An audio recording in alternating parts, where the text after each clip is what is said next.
Good morning students. आज हम ABS में चैप्टर 4 करने वाले हैं जिसका नाम है द स्टोरी ऑफ अमृता, यानी कि अमृता की यहाँ पे स्टोरी है। अमृता नाम की लड़की ने इस चैप्टर में हमें अमृता की स्टोरी बताई हुई कि अमृता किस तरह ट्री को बचाने के लिए अपनी जान तक दे देती है, यानी कि उसने हमें ये समझाया है कि ट्रीज़ हमारी लाइफ में बहुत ही ज़्यादा इम्पॉर्टेंट है। Okay, let's start this chapter. This is a story from long long ago, यानी कि बहुत पहले की ये स्टोरी है। Jodhpur is located in Rajasthan, Rajasthan में जोधपुर नाम की जगह है, वहाँ की ये स्टोरी है। Near it lies a village called Khejri, और जोधपुर में खेजड़ी नाम का एक गांव है। Why is the village named Khejri, यानी कि उस गांव का नाम खेजड़ी क्यों है। The village got its name because many Khejri trees grew there, क्योंकि वहाँ पे बहुत सारे खेजड़ी नाम के ट्रीज़ वहाँ पे ग्रो होते हैं, उगते हैं। The people of the village to great care of the plants trees and animals, और वहाँ के लोग क्या करते हैं, जो प्लांट्स होते हैं, पौधे होते हैं, पेड़ होते हैं और एनिमल्स होते हैं, उनकी बहुत ही अच्छी तरीके से देखभाल करते हैं। They use to say if trees are there then only we can survive, यानी कि उनका ये कहना है कि अगर यहाँ पे इस प्लानेट पे, अर्थ पे अगर ट्री होंगे तभी हम सरवाइव कर पाएंगे, अगर प्लानेट पे ट्री नहीं होंगे तो हम भी नहीं बचेंगे। ओके, नेक्स्ट अब हमें यहाँ पे अमृता की स्टोरी बताई हुई है। अमृताज फ्रेंड, यानी कि अमृता के दोस्त। Amrita would get up early every morning, Amrita हर सुबह जल्दी उठती है। एंड ग्रीट हर फ्रेंड्स, और अपने फ्रेंड्स को ग्रीट करती है। ग्रीट करना यानी होता है जिसे गुड मॉर्निंग बोलते हैं, ग्रीटिंग करना यानी अभिवादन करती है। द ट्रीज़, उसका फ्रेंड कौन है, ट्रीज़ है, वो उनको डेली क्या करती है, ग्रीट करती है।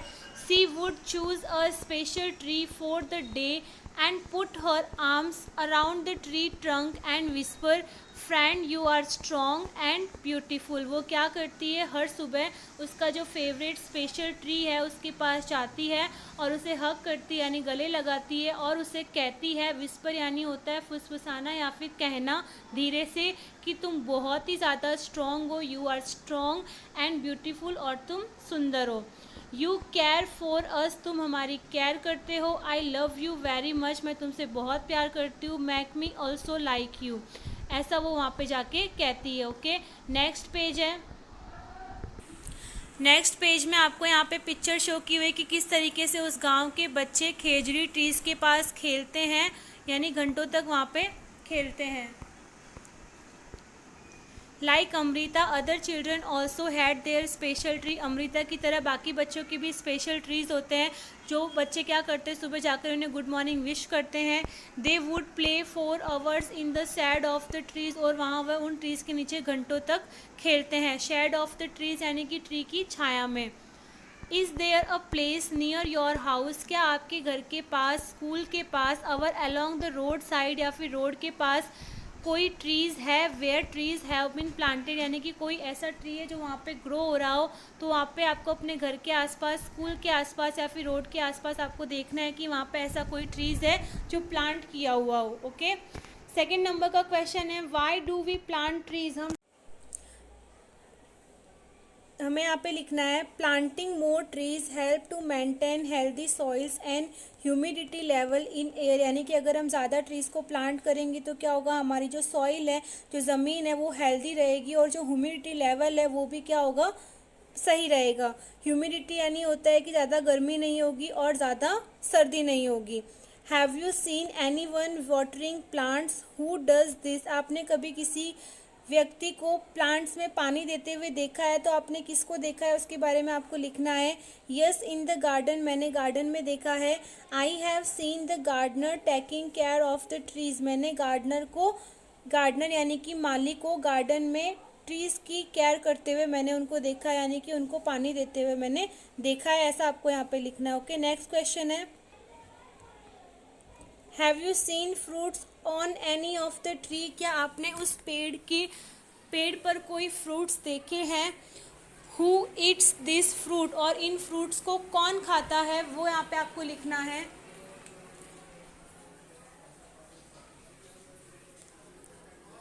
Yes, I have seen fruits on the guava, chiku, lemon and mango tree on our farm.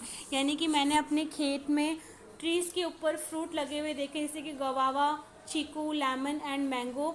This fruits are usually eaten by human beings. और ये सारे के सारे फ्रूट्स कौन खाता है? ह्यूमन बींग्स, यानी कि इंसानों के द्वारा ये फ्रूट खाए जाते हैं. इन फ्रूट्स को एनिमल्स भी खाते हैं. ओके, नेक्स्ट यहाँ पे दिया हुआ है हमें, Lalita feels that grass and small plants growing near her school wall have not been planted by anymore.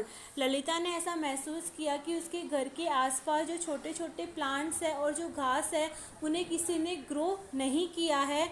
Do you know of any place where grass, small plants, our trees are growing on their own without being planted by anyone?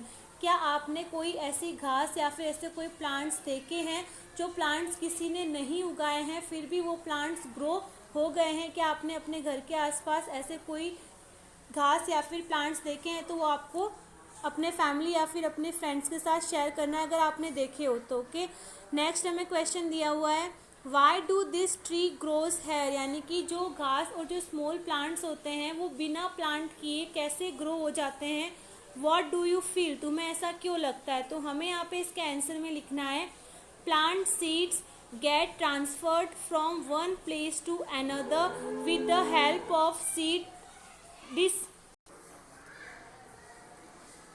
Dispersal and grow. यानी कि जो seeds होते हैं, यानी कि जो भी अनाज के दाने होते हैं या फिर जो भी बीज होते हैं वो क्या होते हैं, हवा की हेल्प से क्या होते हैं, वो उड़कर या फिर तूफान की वजह से या फिर बारिश की वजह से क्या होता है, वो सॉइल के ज़मीन के अंदर चले जाते हैं, जिसकी वजह से क्या होता है, स्मॉल प्लांट्स या फिर ग्रास अपने आप ग्रो हो जाते हैं. उन्हें किसी के ग्रो, यानी कोई उन्हें प्लांट करे फिर वो ग्रो होंगे, उनके साथ ऐसा नहीं होता है. नेक्स्ट है, ट्रीज़ इन डेंजर. यानी कि ट्री जो पेड़ है वो डेंजर में है, यानी कि वो खतरे में है. तो ऐसा क्यों है वो हमें यहाँ पे देखना है. Time went by. जैसे जैसे टाइम बीतता गया. Amrita was now grown up. Amrita बड़ी हो चुकी थी.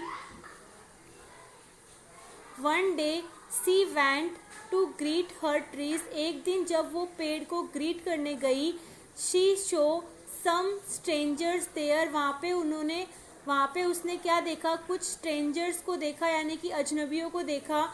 They had axis with them. उनके साथ कुल्हाड़ी थी, यानी कि वो जो स्ट्रेंजर थे वो इस गांव के नहीं थे और उनके हाथ में उसने क्या देखा, एक्स देखा, यानी कुल्हाड़ी देखी. They said. उन्होंने कहा, that the king had sent them. यानी कि उनको राजा ने भेजा है. To cut the trees. यानी कि ट्रीज़ को काटने के लिए. For wood. यानी कि उन्हें ट्रीज़ की जो वुड होती है, लकड़ियाँ होती है, वो उन्हें चाहिए है, राजा को चाहिए. इसलिए राजा ने क्या किया, उनको ट्रीज़ को कट करने के लिए भेजा है.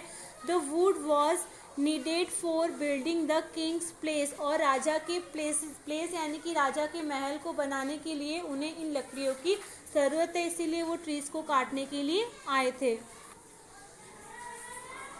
Amrita was shocked. Amrita shocked थी. She went to the tree that the man were about to cut. वो उस ट्री के पास गई जो ट्री को वो स्ट्रेंजर कट करने वाला था.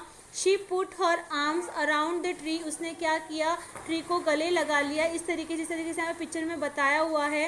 And hugged it tightly. और उसने उस ट्री को टाइटली यानी कि कस के गले लगाया. The man shouted. वह आदमी जोर से चिल्लाया. And threatened.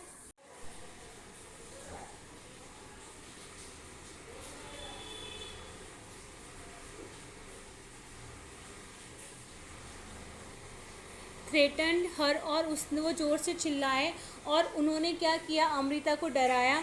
But Amrita did not let go the tree. लेकिन अमृता ने उस ट्री को नहीं छोड़ा. The king's man had to follow his order. Kings के जो आदमी थे उन्हें राजा के ऑर्डर को फॉलो करना था. They had to cut the tree. उन्हें उन ट्रीज़ को कट करना था. वन सीइंग दिस अमृता's daughters and hundred of villagers old and young hug the trees to protect them. और अमृता को देखकर अमृता की बेटियां और उनके गांव वाले और जो यंग थे गांव में, यानी कि जो बूढ़े और जवान लड़के और जो बच्चियाँ थी वो भी उन ट्रीज़ को क्या किया, उन सब ने उन ट्री को गले लगा लिया उन्हें बचाने के लिए। Many people including Amrita and her daughters died to save the trees. और जब उन लोग सभी लोगों ने उनको गले लगाया ट्रीज़ को, तो राजा के सारे आदमियों ने क्या किया, उन सभी लोगों को मार डाला। इस तरीके से अमृता और अमृता की बेटियों ने और बहुत सारे गांव वालों ने ट्रीज़ को बचाने के लिए अपनी जान की कुर्बानी दे दी। नेक्स्ट हमें स्टोरी में क्या बताया हुआ है वो देखते हैं। When the king heard of this, जब किंग ने ये बात सुनी, he could not believe that people gave up their life for the trees। उसको ये विश्वास नहीं हुआ कि सिर्फ ट्रीज़ के लिए लोगों ने अपनी जान दे दी। He visited the village himself, वो उस गांव में खुद गए। There he showed the deep feeling of the villagers towards trees and animals। वहाँ पर जाकर राजा ने महसूस किया कि गांव वाले ट्रीज़ और एनिमल्स को बहुत ही ज़्यादा मानते हैं। नेक्स्ट हमें यहाँ पे क्वेश्चन आंसर दिए हुए हैं। Do you remember what the elders of this village use to say. क्या आपको याद है कि इस गांव के लोग क्या कहते थे? इस गांव के लोग क्या कहते थे कि अगर इस प्लानेट पे ट्री होंगे तो हम सरवाइव कर पाएंगे, अगर इस प्लानेट पे ट्री होंगे तो, अगर ट्री नहीं होंगे तो हम भी ज़िंदा नहीं रह पाएंगे, ऐसा इस गांव के लोग कहते थे। Do you think we could survive if there were no trees and no animals? discuss this in your class। यानी कि आपको अपने क्लास में डिस्कस करना है कि अगर ट्रीज़ इस प्लानेट पे होंगे तो हम सरवाइव कर पाएंगे, अगर ट्रीज़ इस प्लानेट पे नहीं होंगे तो हम सरवाइव नहीं कर पाएंगे। ट्रीज़ से हमें क्या मिलती है? ट्रीज़ से हमें ऑक्सीजन मिलती है। अगर ट्रीज़ ही इस प्लानेट पे नहीं होंगे तो हम ब्रीथिंग नहीं कर पाएंगे, और अगर हम ब्रीथिंग नहीं कर पाएंगे तो हमारा इस प्लानेट पे सरवाइव करना बहुत ही मुश्किल हो जाएगा।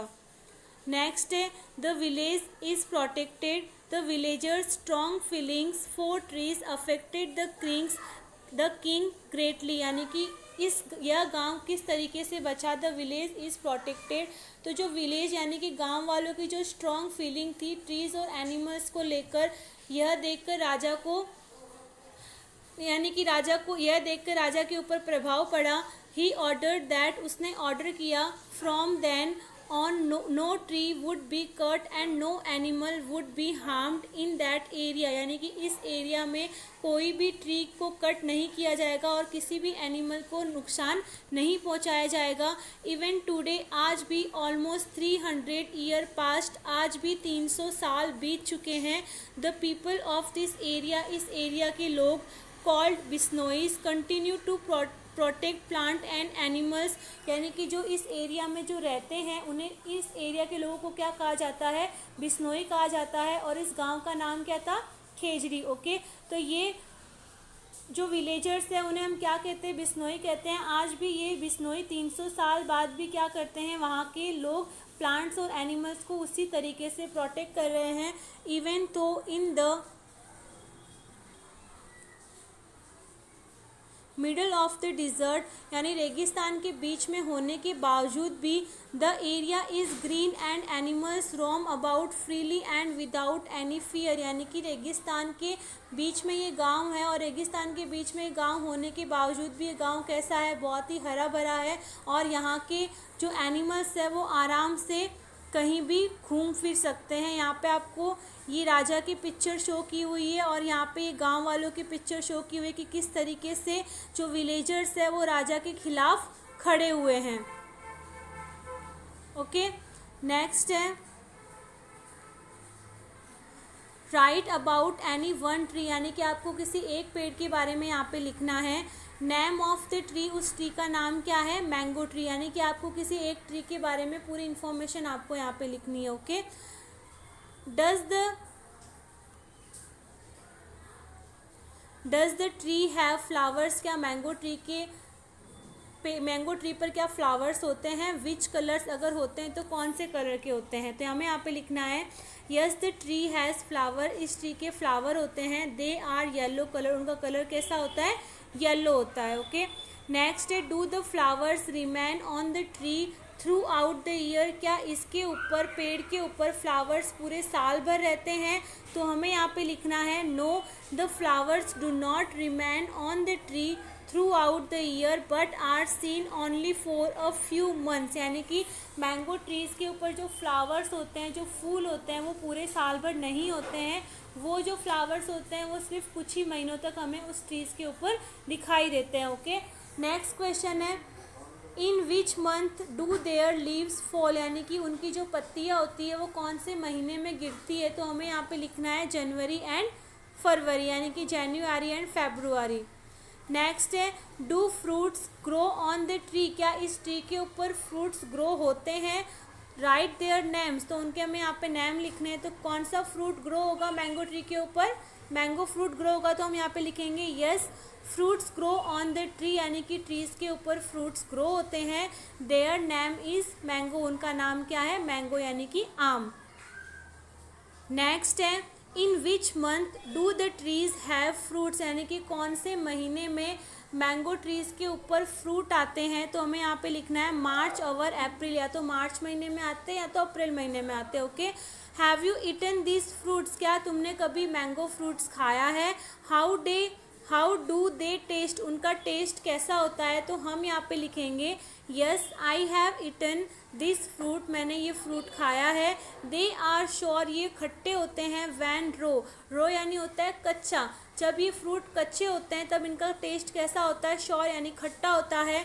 And very sweet to taste when they are ripe, यहाँ पे RIPE आएगा। ओके, यहाँ पे आपको करेक्ट करना है, ये PIPE नहीं होगा, ये RIP होगा। ठीक है, यानी जब वो रिप होते हैं, जब वो पूरे पके हुए होते हैं फ्रूट्स, तो वो क्या होते हैं, वो मीठे होते हैं, यानी कि उनका टेस्ट कैसा होता है, मीठा होता है। ओके, नेक्स्ट है वाई डू पीपल हंट, यानी कि लोग शिकार क्यों करते हैं। तो हमें उनका यहाँ पे रीज़न लिखना है। There are rules against hunting of some animals का शिकार कर, अगर जो लोग एनिमल्स का शिकार करते हैं उनके खिलाफ कुछ रूल्स बनाए गए हैं। People can be punished for hunting, जो लोग शिकार करते हैं उन लोगों को पनिश किया जाता है। Why are such punishment imposed, यानी कि ये सारी की सारी पनिशमेंट क्यों बनाई हुई है और लोग शिकार क्यों करते हैं उनके बारे में हमें यहाँ पे डिस्कस करना है। तो यहाँ पे लिखना है बिकॉज ड्यू टू हंटिंग, शिकार करने की वजह से, done by human beings the accidents of some animals is in danger, यानी कि लोगों के शिकार करने की वजह से एनिमल्स की लाइफ क्या है, खतरे में है। इसकी वजह से गवर्नमेंट ने क्या बनाए हैं, कुछ रूल्स बनाए हैं जिसकी वजह से लोग एनिमल्स का शिकार न कर सके। अब यहाँ पे एक क्वेश्चन है व्हाई डू पीपल हंट, यानी कि लोग शिकार क्यों करते हैं। तो एनिमल्स के जो टीथ होते हैं या फिर एनिमल्स की जो स्किन होती है वो बहुत ही ऊंचे दामों में बिकती है। इसकी वजह से लोग ज़्यादा पैसे कमाने के लिए या फिर अपने शौक को पूरा करने के लिए या फिर शो ऑफ करने के लिए लोग क्या करते हैं, जानवरों का शिकार करते हैं। यानी कि ये सारे रीज़न हो सकते हैं जिनकी वजह से लोग क्या करते हैं, जानवरों का शिकार करते हैं। नेक्स्ट है talk to your grandparents and find out, यानी कि अब आपको अपने घर के बड़ों से बात करनी है और नीचे के क्वेश्चन आंसर को फाइंड आउट करना है। ओके, फर्स्ट नंबर का है which birds did they see around them when they were of your age, यानी कि जब आपके ग्रैंड पेरेंट्स दादा दादी जब आपके एज के थे तब उन्होंने कौन कौन से बर्ड्स को देखा है। तो उनके नाम आपको यहाँ पे मेंशन करने हैं। When my grandparents were of my age, जब मेरे ग्रैंड पेरेंट्स मेरी एज के थे तब उन्होंने देखा था। कौन कौन से बर्ड्स देखे थे उन्होंने, they show birds like pigeons, crow, dove etcetera around them, यानी कि उन्होंने कबूतर, कौवे या फिर डव्स ऐसे सारे एनिमल्स देखे थे। Has the number of some of this birds become less, क्या उन्होंने जो बर्ड्स देखे थे उन बर्ड्स की संख्या क्या अब कम हो चुकी है। तो हमें यहाँ पे लिखना है yes the numbers of many of those birds become less, यानी कि जो बर्ड्स उन्होंने देखे थे उन बर्ड्स की संख्या बहुत ही ज़्यादा कम हो चुकी है। Are there some birds or animals which they can not see any more now, यानी कि कुछ ऐसे बर्ड्स या फिर एनिमल्स हैं जो ग्रैंड पेरेंट्स ने पहले देखे थे लेकिन आज वो बर्ड्स और एनिमल्स देखने को नहीं मिलते हैं। तो हमें यहाँ पे लिखना है yes there are some birds or animals, यानी कि हाँ कुछ ऐसे एनिमल्स और बर्ड्स हैं जो पहले ग्रैंड पेरेंट्स ने देखे थे लेकिन अब वो बर्ड्स और एनिमल्स हमें देखने को नहीं मिलते हैं। नेक्स्ट है शांति's ग्रैंडफादर, शांति की दादाजी टोल्ड हर, उन्होंने उससे कहा, that when he was a small child, जब वो बच्चे थे, he saw more birds like sparrows and myna then he sees today, यानी कि उन्होंने बहुत सारे बर्ड्स देखे थे जैसे कि स्पैरो और मैना। Can you tell the reason why their numbers have become less, क्या आप रीज़न बता सकते हो जिसकी वजह से बर्ड्स की जो संख्या है वो कम हो चुकी है। तो हमें यहाँ पे लिखना है, the harmful waves coming out of mobile towers installed at various places in the city have proved fatal for them, यानी कि जो हमने टावर्स खड़े किए हैं जिनकी वजह से हम मोबाइल यूज़ करते हैं, उन मोबाइल टावर्स की वजह से क्या होती है, बहुत सारी हार्मफुल वेव्स उसमें से निकलती है, हार्मफुल किरणें वहाँ से निकलती है, उसकी वजह से क्या होता है, बर्ड्स को नुकसान पहुँचता है, इसकी वजह से बर्ड्स की डेथ हो जाती है। इसीलिए बर्ड्स की संख्या क्या हो रही है, बहुत ही ज़्यादा कम हो रही है। नेक्स्ट क्वेश्चन है, the khejri tree was the most common tree that grew in Amrita's village, यानी कि अमृता के विलेज में सबसे ज़्यादा कौन से ट्री उगता है, कौन सा कॉमन ट्री उगता है, वहाँ पे खेजड़ी ट्री उगता है। Which kind of trees can you see the most in your area, name two such trees, यानी कि आप अपने एरिया में कौन से ट्री को देखते हो, कोई भी 2 ट्री के आपको नेम लिखने हैं। मैंने यहाँ पे लिखा है पीपल ट्री, नीम ट्री, मैंगो ट्री, बबूल ट्री। अगर आपके घर के आसपास ये ट्री नहीं हो तो आप कोई दूसरे ट्रीज़ के बारे में भी लिख सकते हो। ओके, नेक्स्ट है, find out more about this trees from your elders, और जो आपने इन ट्रीज़ के नाम लिखे हैं उन ट्रीज़ के बारे में क्या करना है, आपको अपने बड़ों से पूछना है और उसके बाद में आपको यहाँ पे लिखना है। ओके, तो हम यहाँ पे लिखेंगे, the mango trees are very useful for their fruit. Mango trees किसके लिए यूज़फुल होता है, अपने फ्रूट्स के लिए बहुत ज़्यादा यूज़फुल होता है। So many mango trees are grown, और आज बहुत सारे मैंगो ट्रीज़ ग्रो हो रहे हैं। A large neem tree gives cool shade, और जो नीम का जो ट्री होता है वो क्या देता है, हमें ठंडी छाया देता है। Birds build nest on Neem trees, और नीम ट्रीज़ के ऊपर बर्ड्स क्या करते हैं, अपना हाउस बनाते हैं। The fruits of a babool tree are useful for goats and camels, और जो बबूल ट्री के जो फ्रूट्स होते हैं वो गॉड्स और कैमल्स के लिए, यानी कि बकरी और ऊँट के लिए बहुत ही ज़्यादा यूज़फुल होते हैं। ओके, आई होप आपको ये चैप्टर 4 समझ में आया होगा। इस चैप्टर में हमें ट्रीज़ के बारे में बताया हुआ है कि ट्रीज़ हमारी लाइफ में इम्पॉर्टेंट क्यों है। नेक्स्ट हमें यहाँ पे एक खेजड़ी ट्री के बारे में पैराग्राफ दिया हुआ है। The khejri tree is found mainly in desert areas, यानी कि जो खेजड़ी नाम का जो ट्री है वो हमें रेगिस्तान एरियाज़ में देखने को मिलता है। It can grow without much water, ये बिना पानी के, यानी कि इसको इतने पानी की ज़रूरत नहीं पड़ती, ये कम पानी में भी ग्रो हो जाता है। Its bark is used for making medicine, और इसकी बार्क्स का यूज़ हम किस में करते हैं, दवाई बनाने के लिए यूज़ करते हैं। People cook and eat it's fruit, और इसकी जो बीन्स होती है, फलियाँ होती है, उसकी लोग क्या करते हैं, कुक करते हैं और फ्रूट्स के रूप में भी उसका यूज़ करते हैं। Its wood is such that it will not be affected by insect animals in this area.